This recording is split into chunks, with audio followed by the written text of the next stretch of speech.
Bismillahirrahmanirrahim.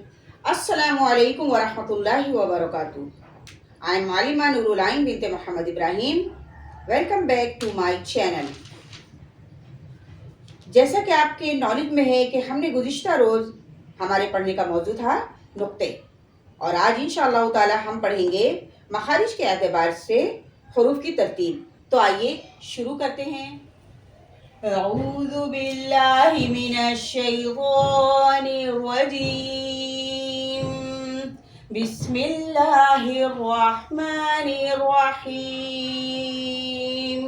आज हमारा उन्वान सबक मखारिजुल हरूफ का नक्शा है।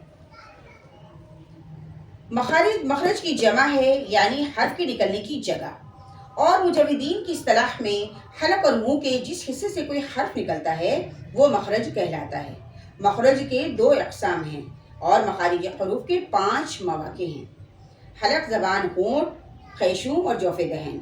इनको अरबी में उसूल मखारिज कहते हैं। मज़ीद वजाहत के लिए बताई देती हूँ ताकि समझने में आसानी हो कि मखारिज के 5 मवाक़े में से हलक, ज़बान और होंठ मखरज मुहक्किक कहलाते हैं। मखरज मुहक्किक वो तमाम मकाम होते हैं जिनसे अगर हर्फ की अदायगी ना हो तो हर्फ की अदायगी गलत तस्वुर की जाएगी, यानी मखरज मुहक्किक हरूफ के निकलने की असल जगह है, और इनमें 15 मखारिज हैं। और खैशूम और जौफ़े दहन मखरज मुक़द्दर कहलाते हैं। मखरज मुक़द्दर वो है जिसमें हरूफ के निकलने की कोई असल मकाम नहीं होता, बल्कि हर्फ की अदायगी हवा के बहाव के साथ होती है और इसमें कोई स्पेसिफिक जगह तयशुदा नहीं है। इनमें 2 मखारिज हैं। तो चलें अब हम उन्वान सबक मखारिजुल हरूफ का नक्शा देखते हैं। जैसे कि आप देख रहे हैं इस मखारिज हरूफ का नक्शा, इसके बारे में मुल्ला क़ारी रहमतुल्लाह अलैह फरमाते हैं कि हरूफ के मखारिज तराजू की तरह होते हैं। मखारिजुल हरूफ का नक्शा आप देख सकते हैं। मुंह के खाली हिस्से को जौफ़े दहन कहते हैं। जौफ़े दहन से अलिफ मद्दा, वाव मद्दा और याय मद्दा अदा होते हैं। जौफ़े दहन से अदा होने वाले इन तीनों हरफों को हरूफ जौफ़िया कहते हैं। अब देखते हैं कि ज़बान की नोक रासुल लिसान, इससे 3 हरूफ अदा होते हैं, सा, दाल, वा। इन्हें हरूफ लिस्विया कहते हैं। ज़बान की नोक से कुछ नीचे तर्फुल लिसान, इससे 3 हरूफ ता, दाल, तो अदा होते हैं। इन्हें हरूफ नुतिया कहते हैं।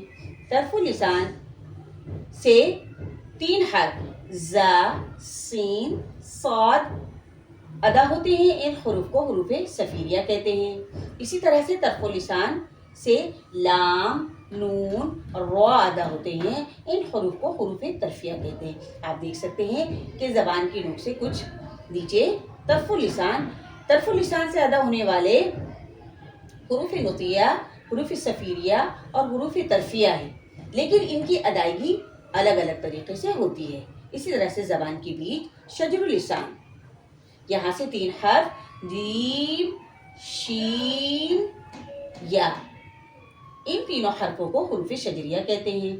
इसी तरह से दाढ़ों से अदा होने वाला एक हर्फ हाफा कहलाता है। वाद, ज़बान की करवट जब ऊपर के दाढ़ों से लगती है तो एक हर्फ अदा होता है, वाद। अब देखें, अब आते हैं हलक की तरफ। अक्सै लिसान ज़बान की जड़ है, जिसको अरबी में लिहाद और उर्दू में कव्वा कहते हैं। तो अक्सै लिसान ज़बान की जड़ से एक हर्फ अदा होता है, क़ाफ़, और क़ाफ़ के मखरज से कुछ नीचे एक हर्फ काफ़।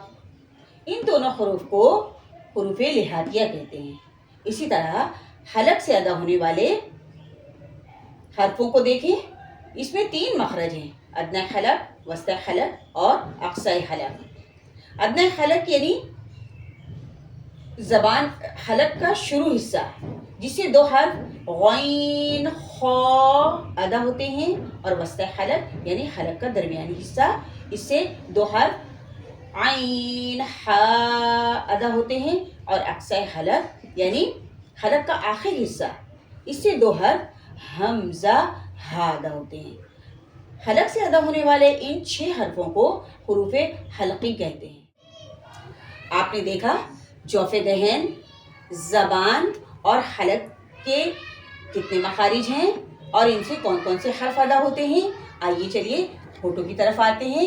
ہونٹوں سے ادا ہونے والے 4 حرف ہیں، یعنی ہونٹوں میں 4 مخارج ہیں۔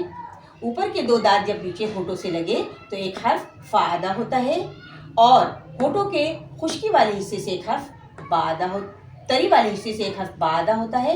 اسی طرح سے ہونٹوں کے خشک حصے سے ایک حرف میم ادا ہوتا ہے، اور دونوں ہونٹوں کے گول کرنے سے ایک حرف واو ادا ہوتا ہے۔ ہونٹوں سے نکلنے والے ادا ہونے والے ان 4 حرفوں کو حروف شفوی کہتے ہیں۔ اب یہاں دیکھیں خیشوم، ناک کا بانسا۔ خیشوم عربی میں خیشوم اور اردو میں ناک کا بانسا کہتے ہیں۔ اس ناک کے بانسے سے ادا ہونے والے حرفوں کو دیکھتے ہیں کہ نون مدغم، میم مدغم، با ادغام ناقص اور حروف غنہ ادا ہوتے ہیں۔ تو یہ تھا ہمارا آج کا مخارج الحروف کا نقشہ، جس میں حرف اور ان کے رہنے کی جگہ، مخارج کی تعداد اور ان کے نام کے بارے میں پڑھا۔ ملتے ہیں نیکسٹ ویڈیو میں، جس میں مزید یہ معلوم کریں گے کہ کس جگہ سے کتنے حرف نکلتے ہیں، ادائیگی کس مقام سے اور کتنے اور کون کون سے اعضائے صوت کا استعمال کرتے ہوئے کی جاتی ہے۔ اور میں انشاءاللہ تعالی ہر مخارج پہ الگ الگ ویڈیو بنا کے آپ لوگوں کے سامنے ایکسپلین کروں گی، تاکہ آپ کے ذہن میں تمام مخارج کے متعلق کھچڑی بھی نہ پکے اور آپ آسانی کے ساتھ سیکھ بھی لیں۔ امید ہے آج کا سبق آپ کو پسند آیا ہوگا۔ انشاءاللہ تعالی بہت جلد اگلی ویڈیو کے ساتھ آپ سب کے سامنے حاضر ہوں گی۔ جزاک اللہ خیرہ۔ کلاس کے اختتام کی دعا پڑھ لیتے ہیں۔ سبحان ربک رب العزت عما یصفون وسلام علی المرسلین والحمد للہ رب العالمین وصلی اللہ تعالی علی خیر خلق اجمعین برحمتک یا ارحم الراحمین آمین۔